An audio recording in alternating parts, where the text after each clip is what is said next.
Good afternoon, everyone, and I guess I should say good morning to our colleagues on the other side of the Atlantic. I'd like to welcome you to the first in a series of webinars that will look at how the Transatlantic Trade and Investment Partnership, or TTIP, will impact on food and agriculture. My name is Robert Peterson, and I'm a newly appointed Food Policy Coordinator for the Agriculture and Rural Convention, ARC 2020. And I'll be moderating today's webinar, and I'm looking forward to our panel presentations and the ensuing discussion. First, I just need to do some housekeeping. The slide is showing how to ask questions, and I would encourage you to ask your questions throughout the webinar, and I will pick up on questions and we'll try to ask as many of them as possible. And I would also like to say that today's presentations and discussions will be recorded, and these will be made available on the IATP website, iatp.org, during the next couple of days. So today we're going to be discussing trade rules for poultry and pork, safe for whom, it's a question mark. And I think what this is really doing is it's looking at how the TTIP is putting pressure on EU standards and US standards in relation to food and agriculture. I think it represents an agribusiness agenda on both sides of the Atlantic to weaken standards on health and agriculture. And I think today's presentations will clearly exemplify this. This is very true for the livestock sector, and chlorine being one of the examples. I think what we really need to think about today is not just the issue of the trade rules for poultry and pork, but to think about some of the bigger issues while we're discussing these specific examples. And I think what we really need to do is build an American European partnership to protect our food system progress. And this, progress that doesn't only benefit the richest and the biggest. So this, I think, really means taking a critical look at how TTIP is going to impact on food and agriculture and how we can move forward on this. So we need to think about the big issues here. Who's going to have power? How is this going to be used to control? Who will reap the benefits? And who will bear the risks? So with that in mind, I would like to introduce the speakers for today. I'm not going to spend too much of your time me talking about TTIP. We have some very good speakers. Our first speaker will be Dr. Steve Suppan from the IATP. He's a senior policy analyst. And next will be Tom Fritzsche from the Southern Poverty Law Center in the United States. And our last panelist is Camille Perrin from the European Consumers Organization, BEUC. And so without any further ado, I'd like to introduce Dr. Steve Suppan, who will be talking on TTIP and U.S. poultry exports the acid rinse solution. Thanks. Thank you, Robert. Good afternoon and good morning. Here we go.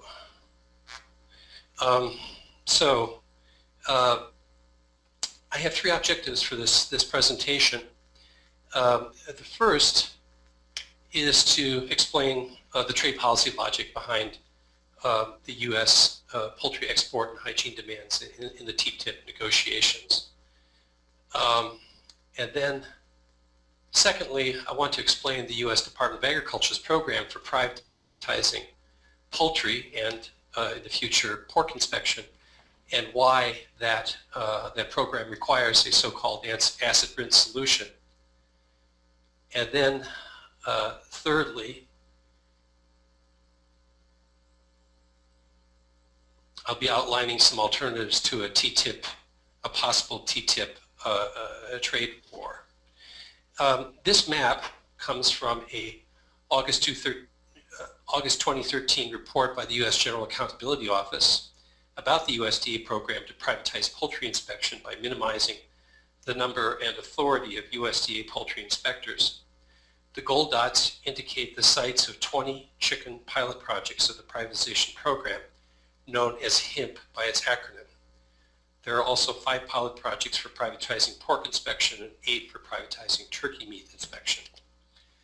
As you can see here, most of the poultry production, or the chicken production, is concentrated in the southeastern states, in Alabama, Georgia, North Carolina, Arkansas, and Tom Fritzsche is going to be talking in greater detail about that production. But it's notable that the members of Congress from these states are pressing very hard on the U.S. Trade Representative to open up EU markets to chemically washed chicken through the TTIP negotiations. The National Chicken Council says its members export about 1/5 of more than 30 billion pounds of U.S. raised chicken slaughtered annually, and it wants to increase that portion. So U.S. export ambition, the National Chicken Council says that it should be able to export about $600 million a year of poultry to European Union member states. The second issue to remember, and it's a very important one, is that under the World Trade Agreement Technical Barriers to Trade chapter, imports cannot be rejected because of processing and production methods, even including abusive labor practices or unforced work safety rules. The U.S. Trade Representative says that labor issues are to be decided in other international organizations, but the United States has ratified only 2 of 8 international labor organization conventions, and it does not enforce the 2 that it has ratified. The WTO Sanitary and Phytosanitary Standards Agreement basically says accept imports with international standards or else face the prospect of a trade dispute. International sanitary and phytosanitary standards and guidelines are set by the Codex Alimentarius Commission, and these standards are set following expert panel reviews of scientific and even industry literature characterized as risk assessments. However, the Codex budget for expert scientific advice is very low, and as a result, standards are sometimes set on the basis of little and old scientific advice. The U.S. and the EU propose that the TTIP go beyond the WTO, and practically speaking, this means that TTIP member state laws on food safety and animal health regulations and their implementation can be modified or overturned by a private panel of 3 trade lawyers under the proposed TTIP chapter on investor-state dispute settlement. What is the role of Peroxyacetic Acid, the solution in this U.S. trade-related SPS strategy?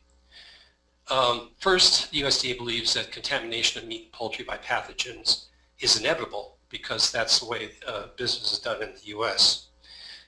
Furthermore, it claims that the acid will reduce pathogens to a WTO acceptable level for human consumption. Thirdly, you have this USDA HIMP rule, which would privatize poultry inspection and increase or allow the increase of production speed to 175 carcasses a minute from the current 140 carcasses a minute that the USDA allows. And finally, we have to say that the Peroxyacetic Acid pathogen reduction makes HIMP in poultry exports possible, but not inevitable. U.S. exporters hope that chicken washed with this acid and organic chemistry compound will be more acceptable to EU consumers than chicken washed with chlorine, lactic acid, and other inorganic chemical compounds. Peroxyacetic acid was designed as a fruit and vegetable disinfectant, and at least one of its manufacturers does not advise its use on, quote, raw agricultural products, unquote, that is, on meat and poultry. U.S. poultry exporters expect that European consumers will be attracted by the low retail chicken prices of U.S. exports, These low retail prices result from very low poultry farmer and processing worker wages, and the huge economies of scale resulting from inhumane poultry line worker processing speeds, chemical rinsing, and the non-therapeutic use of antibiotics in animal feed. This chart is from the GAO report on HIMP, and in it, the USDA sought to present to GAO their justification for the very low number of testing samples that are taken at the HIMP plants, which are in the light blue line, and in 64 other non-HIMP chicken slaughtering plants, which are in the dotted line. You have billions of pounds of chicken produced a year, and by 2010, about 1,500 samples are taken in HIMP plants per month, and less, or around 500 taken in the non-HIMP plants. The USDA hopes to justify the expansion of HIMP from 20 chicken processing pilot project plants to more than 200 plants around the country on the basis of pathogen reduction estimates drawn from this very small sample and testing poultry meat. However, the GAO report said that 14 years of HIMP data do not justify its expansion. Furthermore, the USDA allows the plants to also do their own pathogen testing, set voluntary pathogen reductions performance standards, and keep the testing results as confidential business information despite the possible public health consequences of that testing. There are, as you can imagine, many trade public health problems with this inspection model. First, as I stated, the USDA data fails to show food safety improvements under HIMP. Secondly, the European Commission has informed Australia that it will reject privately inspected horse meat, mutton, and wild game meat exports due to an EU conflict of interest law concerning a ban against allowing the companies that produce a product to also inspect it for export, and a question for European consumer organizations to ask of European SPS officials is, if it is a conflict of interest for EU member states to accept imports of privately inspected horse, sheep, and wild game meat, why is it not a conflict of interest to accept imports of privately inspected poultry meat? Another problem for trade is that non-discriminatory government inspection programs are neither TBT or SPS illegal. That is, if the government inspection programs treat imports just as they treat a domestic production, it's no grounds for a trade dispute. Finally, the United States must convince the EU that this rinse produces pathogen levels that are equivalent to EU acceptable levels. That is not going to be an easy task for reasons I will now outline. So, first, in order for the U.S. to export to poultry to the EU, the EU has to accept privately inspected U.S. poultry exports as SPS equivalent to EU government inspected poultry. So effectively, the EU conflict of interest law would be overridden by a TBT, so-called Basin Science export lawsuit, and require that imports of poultry meat merely conform to a microbiological definition of a pathogen load, acceptable pathogen load for human consumption, regardless of who inspected the meat. Secondly, the EU must accept the U.S. sanitary operating procedures as equivalent to EU SOAPs. And these sanitary operating procedures include the actual cleaning of the production plant itself, and in a TPT SPS agreement, you would expect it to include unannounced audits of the poultry inspection facilities, including an analysis of whether or not the U.S. can pass sanitary operating procedure standards of the EU, and it's my personal belief that most U.S. processing plants could not pass an unannounced audit by the EU of these procedures. Finally, a third key would be for the EU member states to accept European Food Safety Authority scientific opinion on the peroxyacetic acid is the sole authoritative poultry hygiene criteria. That is, they would ignore the issue of standard operating procedures. They would ignore the relationship between line production speed and the incidence of pathogenic contamination. Happily, there are alternatives to a trade war, and the industry and the USDA independence on acid solutions. First, the United States could do a lot more to emulate the EU's farm-to-fork pathogen reduction programs. Secondly, the United States should reduce poultry production line speeds rather than speeding them up to inhumane and unsanitary conditions. After 14 years of failing to produce adequate data to demonstrate that privatized inspection improves upon pathogen reduction, it's time to pull life support on the HIMP program. Furthermore, the United States can and should technologically and legally empower its government inspectors. The USDA has been pilot testing a biosensor bioelectronic handheld device that can measure the spectrum of pathogens on meat and can report it in near real time.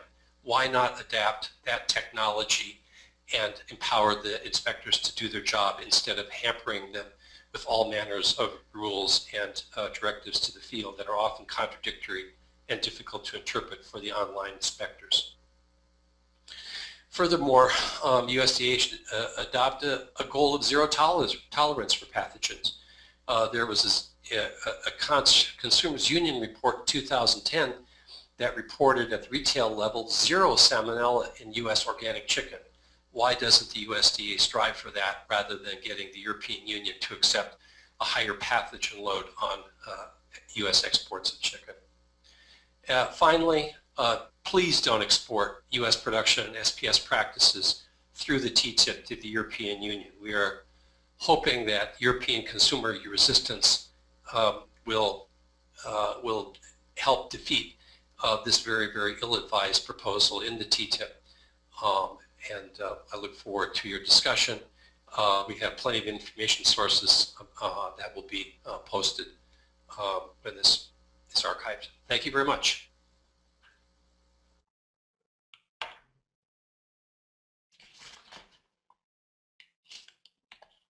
Thank you very much, Steve.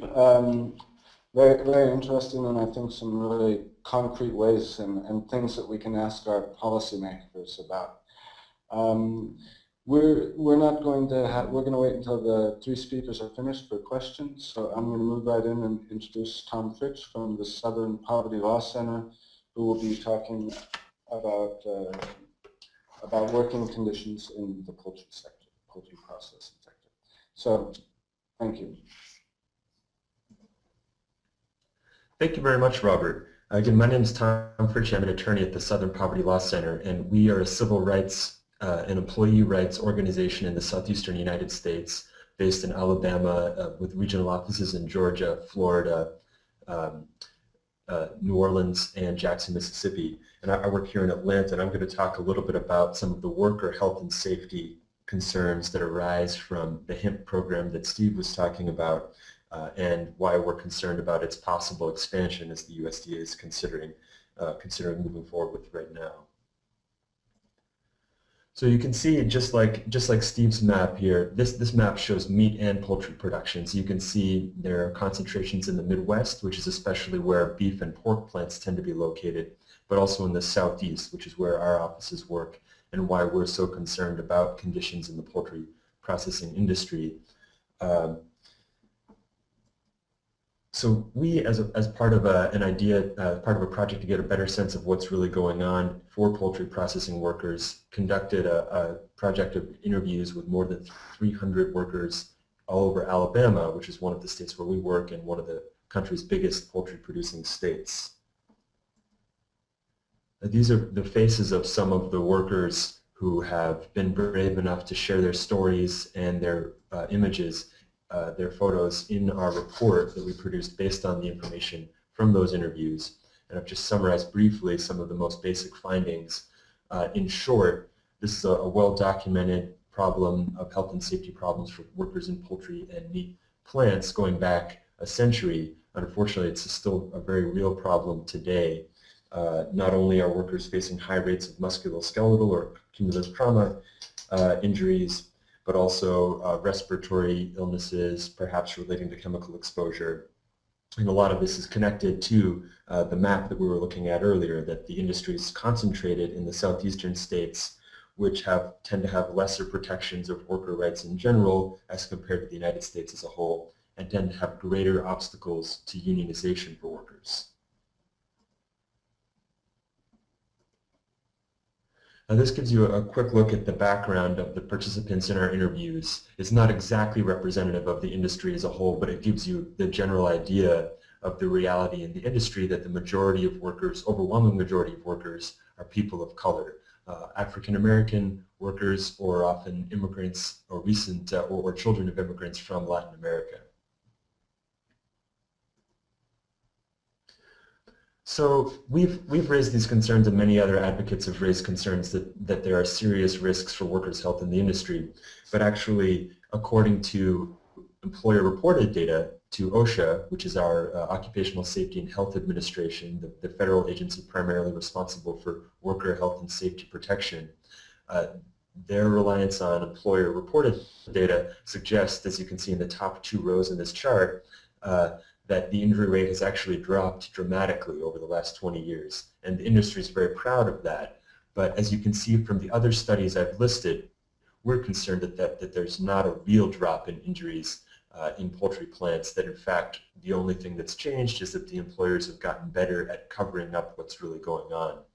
The middle two studies, one by Wake Forest and one by NIOSH, which is an occupational safety and health research arm within the Center for Disease Control, those studies included nerve conduction tests for carpal tunnel syndrome, or CTS, and found astronomically high rates of those injuries in poultry processing workers.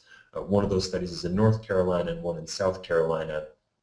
And those injury rates are very concerning and obviously suggest that what the employers are reporting doesn't reflect the reality in the plants. And then the bottom two studies, we and a partner organization we often collaborate with, Nebraska Appleseed, have done studies in meat plants in Nebraska, and in our case poultry plants in Alabama, and found even higher injury rates based on workers' reported symptoms. And the CTD in the last row is a reference to cumulative trauma disorders, which would include carpal tunnel syndrome, but also other types of injuries and illnesses. So here are some of the reasons why that data that employers report to OSHA undercounts the reality so badly. I've color-coded them. The blue reasons up top are some of the basic reasons why employees have a difficult time reporting injuries to employers, and the red reasons below are reasons why, in instances even where an employee has managed to report an injury, that injury may still not show up on records that the employer reports to OSHA. The gist of the obstacles for employees is that workers face retaliation for reporting injuries. That is, that people know that if they go to their supervisor or they go to their medical staff in the plants, they're risking their job by doing so. But even further, there's no benefit to taking the chance. Workers have reported time and time again, if they go and seek medical treatment from the staff in the plant, they don't get a diagnosis, they don't get a cure, they don't get transferred to a job that allows them to rest or recover from an injury. They just get pills for pain, and they get sent right back to the same job they were doing before. And so that's no real solution, obviously. And then I've referenced here a point system that deters workers from seeing doctors or getting medical treatment. Most of the industry here in the U.S. has a variation of the system that gives workers disciplinary points towards termination for any absence, almost no matter what the reason, even if it's an absence due to a work-related injury or illness. And then finally, you'll note in the red reasons, for example, one type of injury that OSHA requires employers to report are injuries that lead to days away, restrictions, or transfers. But if the employer, as a matter of practice, tends not to grant restrictions or transfers to different jobs for their employees, then they have control over whether a person's injury is even categorized in the type of injury that they would have to report to OSHA. And so the result of this undercounting you see on the right-hand side, I don't know if you can read the number, but I took this photograph outside a Pilgrim's Pride plant. They're owned by the Brazilian company JBS. They have a plant here in Georgia where they claim to have worked over 68 million hours without a lost time accident. I'll let you draw your own conclusions about whether that number is accurate or what they've done to accomplish such a great feat. And then below that is a real quote from the National Chicken Council, which is the big industry association, claiming based on the recent employer-reported data published by the Bureau of Labor Statistics, suggesting that it's actually safer to work in a poultry plant than at a country club.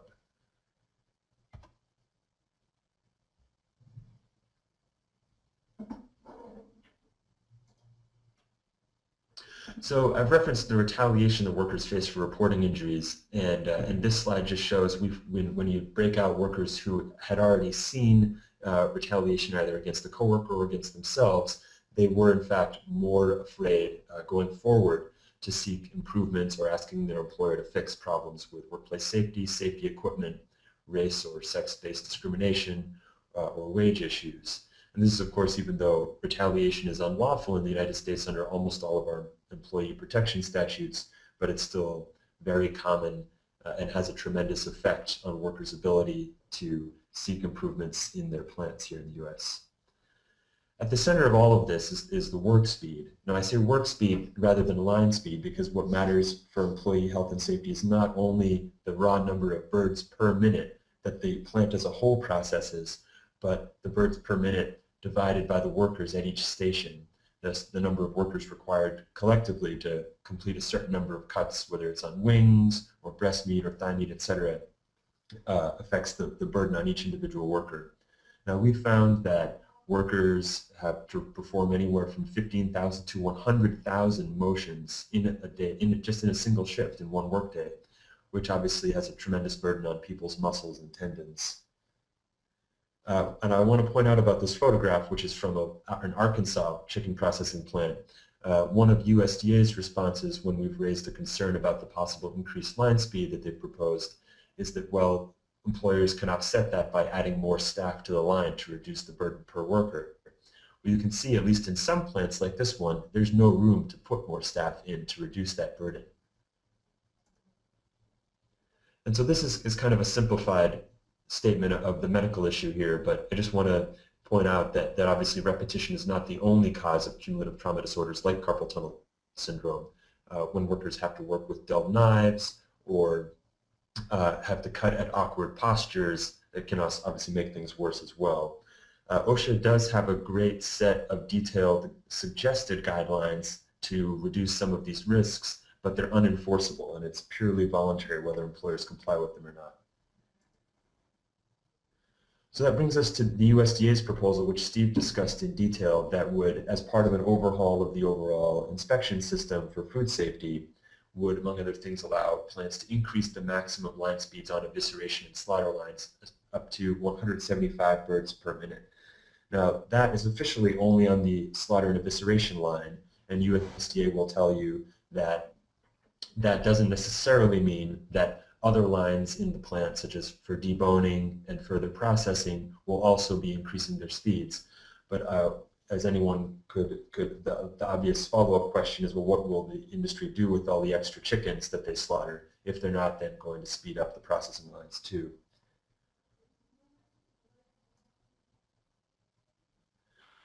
And I want to point out, obviously, again, with the retaliation issue, it's very difficult for workers in the plants to respond to many of the safety hazards they're facing themselves. And so that leads workers to raise the concern that if the USDA's HIMP pilot project is spread to more plants around the country, one feature of that proposal is transferring duties currently performed by USDA federal inspectors to plant employees who were employed by JBS or Tyson Foods and so forth. And if workers already know that they're risking their jobs to tell their employer that they themselves are hurt, what message does it send to them if they're going to be asked to take on the duty of pointing out contaminated chickens when they know that their employer's main goal is getting as much production out as fast as they can get it out? So one of the solutions that we've proposed together with a coalition of other civil rights and employee rights organizations is to call on OSHA and USDA to implement regulatory standards for slower work speeds in poultry and meat processing plants. We've called on USDA to be involved in this because of their role already in regulating line speeds. But OSHA obviously has an important responsibility here too. That petition has not yet been responded to. This is a quote from our petition just summarizing some of the information workers have supplied about the tremendous rates of repetition in their job and the fact that while repetition is a major factor, the cycle involved, as an ergonomist will tell you, is also important. That is that the series of motions that a worker performs to complete each cut or to process each piece matters, and how much of a pause there is between cycles matters. Unfortunately, however, workers have found that there's basically no pause in poultry processing plants. These are pictures of some of the permanent disabling injuries that workers can suffer, not just carpal tunnel syndrome, but ganglion cysts and other serious health problems that result from working at these tremendous processing speeds. So we'll have time for questions at the end, but if people think of questions that they'd like to discuss, in particular dealing with worker safety implications, please feel free to email me later on, and here's how to access the report on our website, splcenter.org. Thank you very much. Thank you very much, Tom. I would like to say really frightening as a person that comes from a public health background that we don't think more about the health of our workforce when we talk about job creation and what kind of jobs we're creating. So we're going to have the questions at the end. I encourage you to write your questions to me, otherwise I'm going to have to make them up. But let me introduce our last panelist, Camille, who's the Senior Food Policy Officer at the European Consumers Organization, BEUC, and she's going to be talking about what's at stake for EU consumers around these issues. So, Camille. Thank you very much. Thank you very much, Robert, and good afternoon or good morning to everyone. My name is Camille Perrin. I'm working with BEUC, the European Consumer Organization. So to conclude the presentations round today, I will now present the consumer perspective on chicken rinses, but also on another trade controversy, which is ractopamine-fed pork. So what's at stake for European consumers with the chicken rinses? Let's first have a look at how poultry meat safety is ensured today in the EU. Today, no decontamination treatment has been approved in the EU for use on chicken carcasses and meat. Only water can be used to wash poultry carcasses. And instead, meat safety is guaranteed through what we call the farm-to-fork approach, which requires preventive and control measures to be in place all along the food chain to ensure that food is safe without the need to resort to an end-of-chain fix, so we call it, for instance, pathogen reduction treatments. So concretely, what does it mean? It means that you need to have on-farm biosecurity to prevent food poisoning bacteria getting into the poultry flocks in the first place. You also need proper transportation conditions for the animals from the farm to the slaughterhouse, and of course, a good slaughter hygiene in the abattoir. And if all these steps are in place and correctly implemented, there should be no need for decontaminating meat. So why do we think that we should favor prevention and good hygiene over end-of-chain treatments? So the answer is quite simple. It's because both approaches, we believe, are not equivalent from a public health perspective. If we take, for instance, the example of Campylobacter, Campylobacter, as we know, is a food poisoning bacteria for which chicken meat is a major source of contamination. And according to a report which was published by the European Food Safety Authority, EFSA, handling, preparation, and consumption of chicken meat may account for 20 to 30% of human cases of Campylobacteriosis, which is the disease that is caused by this bacteria. But 50 to 80% of cases may be attributed to the chicken reservoir as a whole, so it means that the live birds carrying the bacteria. So for instance, we know that the bacteria can spread to humans as a result of direct contact with infected live chickens.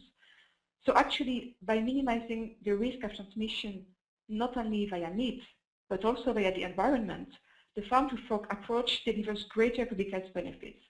By contrast, if you look to pathogen reduction treatments, they only focus on the food pathway. So consumers in the EU have a number of concerns with meat pathogen reduction treatments, starting with the safety and efficacy. To date, as I said, peroxyacid and chlorine washes on poultry have not been authorized in the EU due to insufficient proof of their efficacy, but also due to concerns that their use might result in antimicrobial resistance. There have been studies showing that. These are the conclusions that were reached by several EU scientific committees in the past at the time when the US made a first attempt to have these treatments approved in the EU.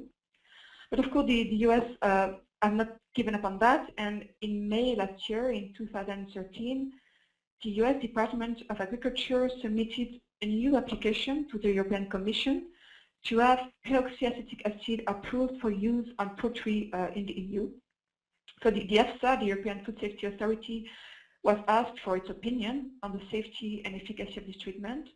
And just very recently, 2 months ago, EFSA delivered its final opinion on this treatment. It has largely been reported as quite favorable and positive by the media and the press, but actually we would advise a closer look because it's not actually that good. For instance, EFSA said that HEDP, which is a chemical component of the commercial solutions of peroxyacetic acid, this component may pose risks of water pollution, for instance, if it's emitted into the environmental waters through plant effluents. Also, the risk of antimicrobial resistance cannot be fully excluded, and EFSA recommended further research in that respect. Another important point is that occupational safety risk was not at all considered by EFSA in their opinion. And finally, even the efficacy of this treatment is quite equivocal, because if you look at the studies that were submitted to EFSA, they mainly show an effect on the non-pathogenic bacteria, so the bacteria which are not really dangerous to humans, whereas when the studies show an effect on dangerous bacteria, these studies are quite weak. They are of low to medium strength of evidence, so actually not that convincing. So first, it is clear that the meat decontamination treatments are not the miracle solution. Those who want the EU to permit their use argue that there can be some kind of extra safety net, but we rather believe that reliance on these treatments may lead to abattoir staff becoming less vigilant on preventing contamination to happen in the first place. And we are also concerned that the risk could be these treatments could be seen as a convenient substitute for good further hygiene. So it is no surprise, of course, that these concerns, which I have just mentioned, are reflected in the low acceptance by European consumers of these treatments. And with this slide, I just wanted to draw your attention to a few studies which have been done recently. The first one is a 2007 survey that was conducted in Denmark, and that survey found that for 85% of Danes, meat washes with chlorine were totally unacceptable. By contrast, treatments such as freezing or steaming were more acceptable to people. In another study that was conducted in Finland, nearly 90% of respondents said that they would not choose chemically treated poultry meat. And finally, one of our members, the UK consumer organization, which conducted a survey in 2011, and that survey found that for 82% of people, they wanted labeling of decontamination treatments if they were to be used on chicken. So 60% of respondents, they said they were unlikely to buy chicken that had been sprayed or washed with milk acid, for instance, lactic acid. And 67% of people said they were unlikely to buy chicken that had been treated with chlorine. So there is very, very low acceptance by European consumers of these treatments. And we believe that consumers' preference for meat that has not undergone any kind of treatment must be heard and respected. So that was for the chicken rinses and what it has take on this topic for European consumers. But now I would like to turn to another issue, which is expected to also be a bone of contention between the EU and the US, which is the use of ractopamine in pork. So first of all, what is ractopamine, and what are the concerns with this product, with substance? So ractopamine is a veterinary drug which belongs to beta agonists. So this is a class of drugs that is used in livestock production, and that also includes, for instance, clenbuterol or zipaterol, which are also similar drugs. Ractopamine is approved for use in the US as a sedative to promote growth and leanness in pigs, but also in beef and turkeys. And from the estimates we found, approximately 60 to 80% of pigs that are raised in the US are fed this substance, ractopamine. By contrast, this substance has been banned for gross promotion in the EU since 1997, and this was due to safety reasons, and the EU at that time used a precautionary principle.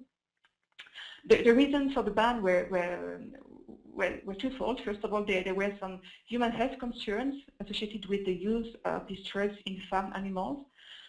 First, there is no clearance period before slaughter, because it is considered that for that drug, if there would be such clearance period, which is normally 2 weeks for similar products, then it would reduce the benefits of using ractopamine in pig production. Another concern is the fact that the European Food Safety Authority found that there is insufficient scientific data upon which to propose safe maximum residue levels for ractopamine in meat, and the EFSA found that risk to human health cannot be ruled out.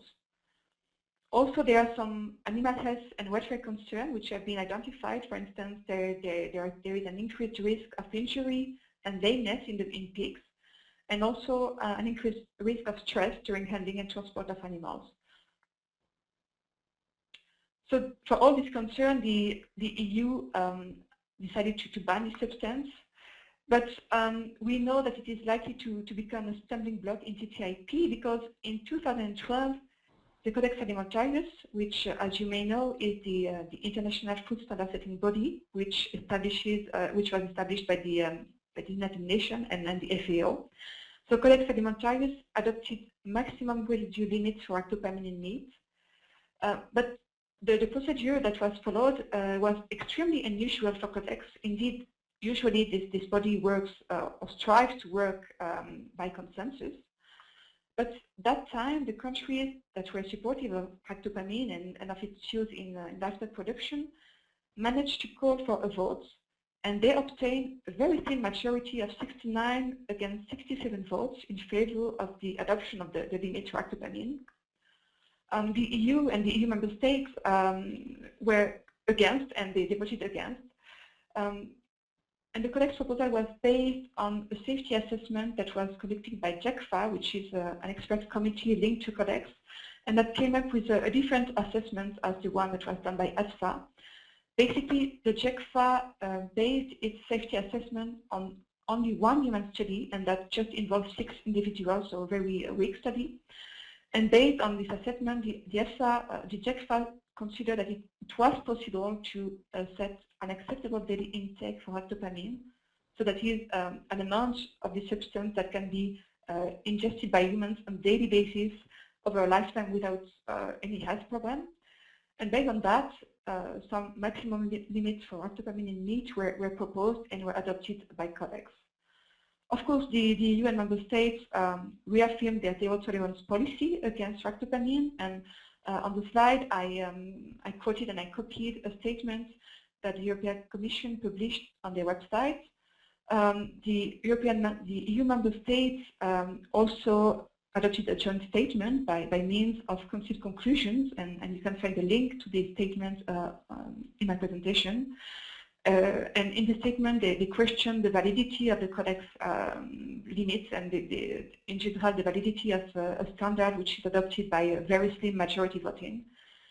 So we can expect that there will be some difficult talks on this issue, and I also added a quote from the US National Pork Producers Council on TTIP, just to show you that they really expect that the EU will move and change their position on ractopamine, which we hope will not be the case. So to conclude, I just would like to recall what our demands are from the consumer perspective. What we want is quite simple. We want safe meats for consumers on both sides of the Atlantic. So it means that we should not lower the food safety and consumer protection standard that we have.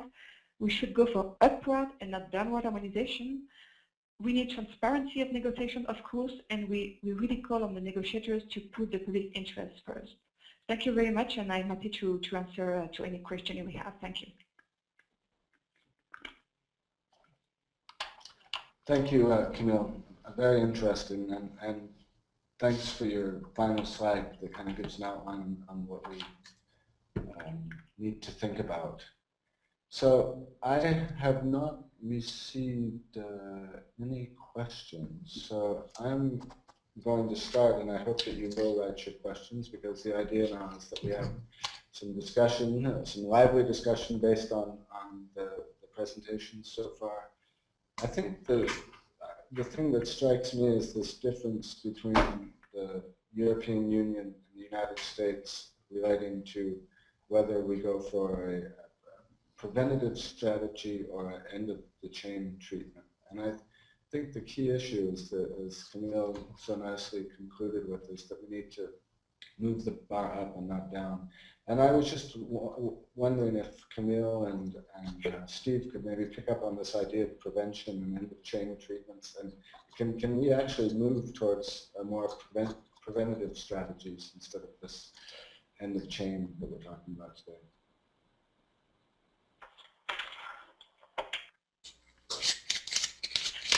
From our perspective, it is very important that we secure the farm-to-fork approach that we have in the EU. And I believe, from what I understood from Steve's presentation, that the US consumers also would expect the same. And as I explained in my presentation, we believe that this is really the approach that guarantees the highest public health standards, because it's addressing not only the safety of the food, but the safety of the entire production chain, and it has benefits for public health also because it addresses different transmission pathways. So we really believe that this is the approach that we should push for, but we know that usually in this kind of negotiation, we rather see downward harmonization rather than upward harmonization. This is Steve. There is within the USDA some talk about a farm-to-fork approach, but there is not any kind of mandatory regulation of slaughterhouses or meat processing plants that would reduce the dependence on end-of-pipeline solutions. And there is a great deal of resistance to on-farm measures that would deconcentrate the confined animal feeding operations in order to improve animal health. Animal health in the United States is only recently considered to be a commercial factor, and that's only because of consumer organization pressure on fast food operations. But we're not yet at the point of having political influence that consumer organizations in European Union member states are.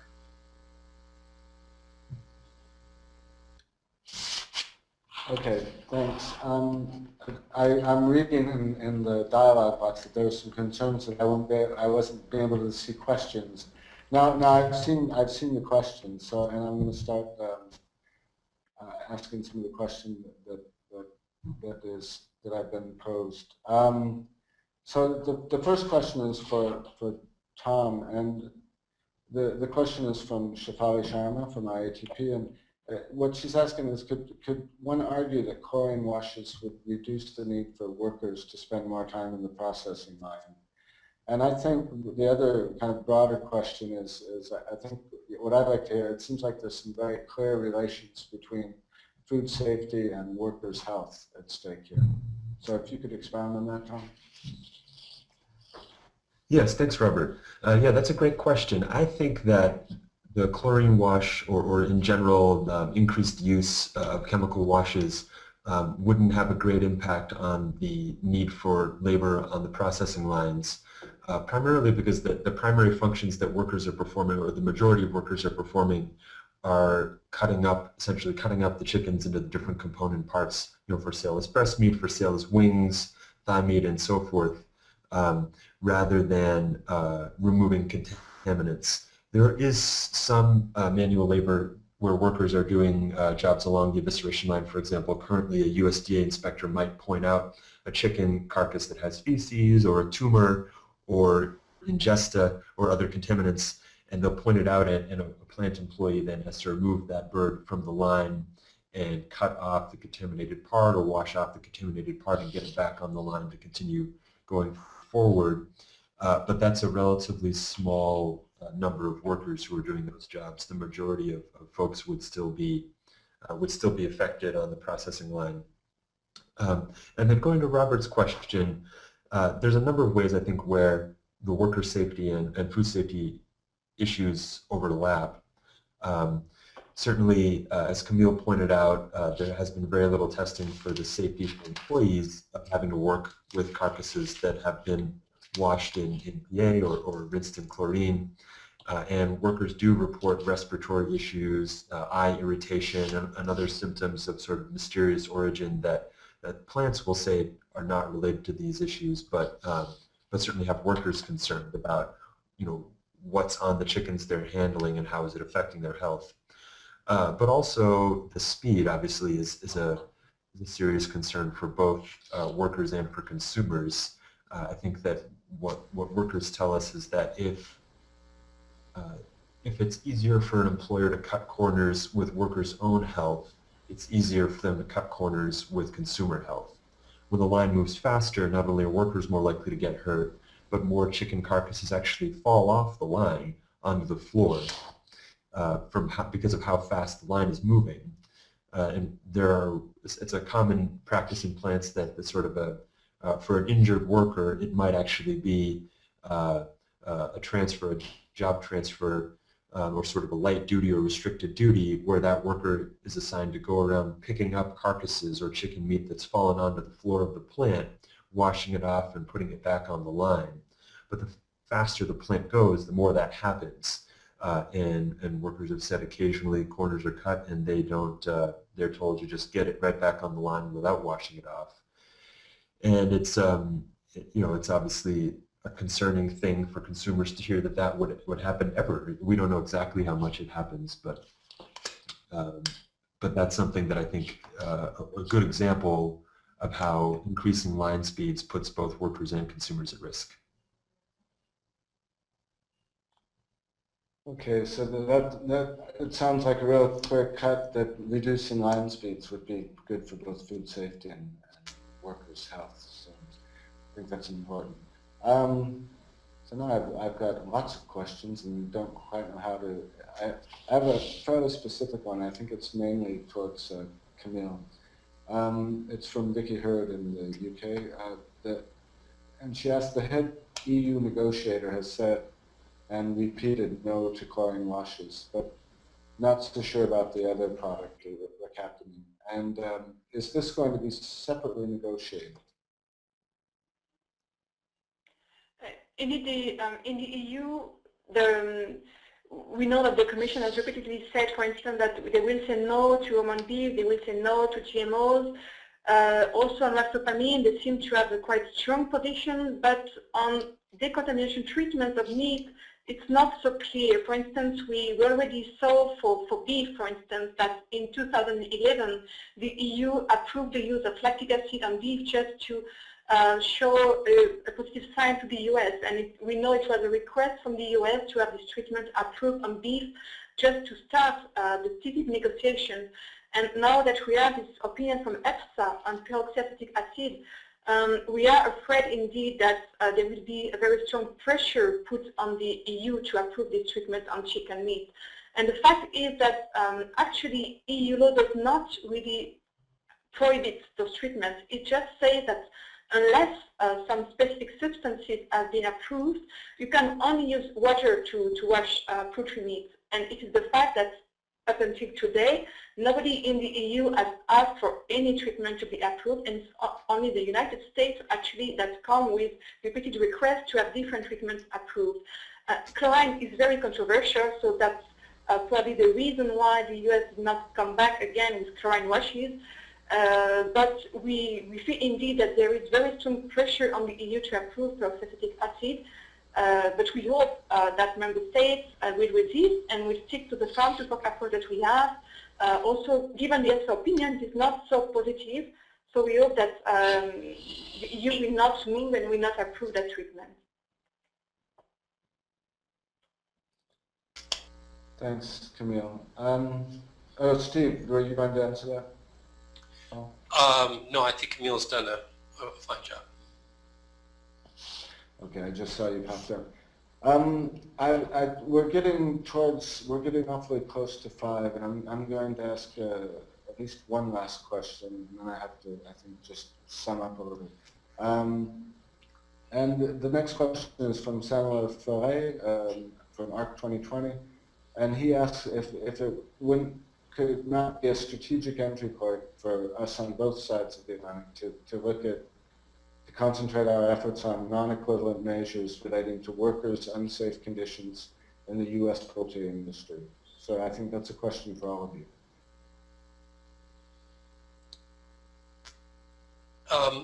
This is Steve. I think strategically, I mean, one thing that certainly can be done is to demand that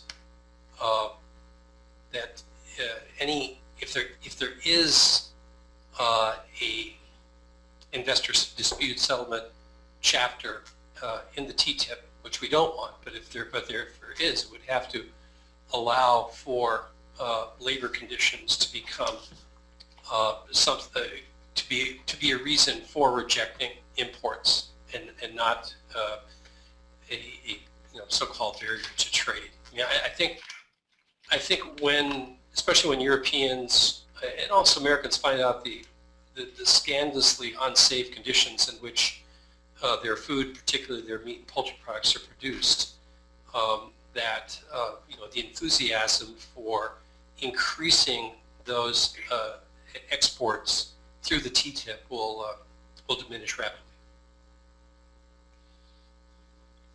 Thanks. Does anybody else want to add to that?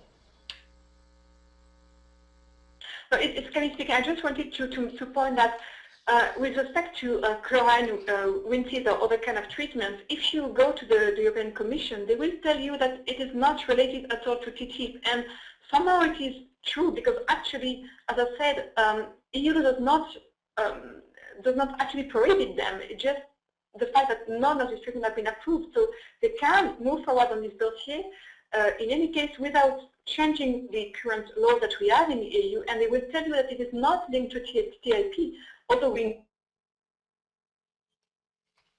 Hello, there's one thing I forgot to add, and that is that the novel food regulation of the European Union is currently under revision, and one of the proposals is to establish a standard of quote substantial equivalence, which is what the United States uses in order to give a kind of legal framework to so-called equivalent SPS outcomes. So that's something that's been of concern to me particularly.